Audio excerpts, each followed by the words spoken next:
જગ્યા ના એટલી ભીડથી મેં જોઈ છે. આજે ફર્સ્ટ ટાઈમે છે આપણે કે આ પ્રચારમાં કંઈ ખર્ચ થઈ ગઈ કે બીજું કોઈ કારણ નથી, પણ જગ્યા આજે ઘણી ઓછી છે.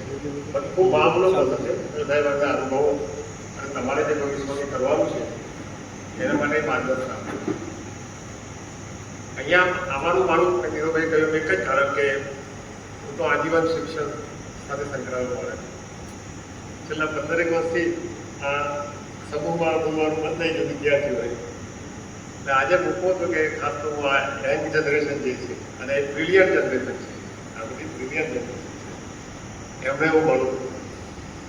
તમે બધાએ જે સરસ રિઝલ્ટ લાગા છો ભાઈઓ અને બહેનો, અને એમાં બહેનો તો વધારે મળે, તો બેન દિયા છે, એકાદનું નામ મને યાદ રહ્યું છે, એ બધાને ખૂબ ખૂબ અભિનંદન આપું. જે નથી આવી શકાય એમને પણ હું અભિનંદન આપું છું. તમે તમારા વાલીઓએ તમારી પાછળ જે જહેમત ઉઠાવેલી હશે એ બધા પણ અભિનંદનને પાત્ર છે. તમે બહુ સારા એવું પહોંચ સમજો કે તમારે વાલીઓ જે છે એ ઉચ્ચવત્તિ અંશે પણ સાધન કરતા નથી. તમારો જે જમાનો હતો અત્યંત મુશ્કેલીમાં પસાર કરીને આવેલા છે, પણ અહીંયા શિક્ષણના જીવ તરીકે એવું કહું કે ભણતી વખતે, પરીક્ષા આપતી વખતે, ઇચ્છિત રિઝલ્ટ મેળવતી વખતે તમારામાં કેટલી મૂંઝવણો હશે, શારીરિક માનસિક કેટલી વેદનાઓ તમે સહન કરી હશે, ત્યારે તમે આ સ્ટેજ ઉપર આવ્યા છો. અને હવેનો જે સ્ટેજ છે તમારું, તે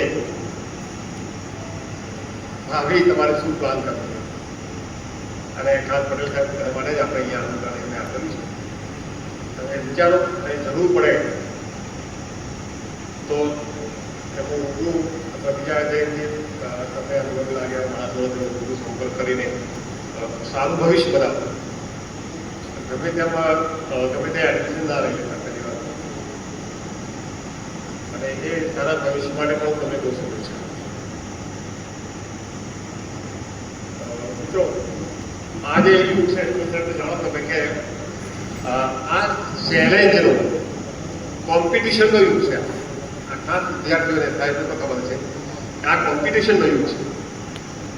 હરીફાઈમાં જો તમે જરાય પડ્યા, એક તો બહુ ઓપનલી વાત કરીએ કે આપણે જાણીએ છીએ કે ભ્રષ્ટાચાર અને બીજા બધા જે તત્વો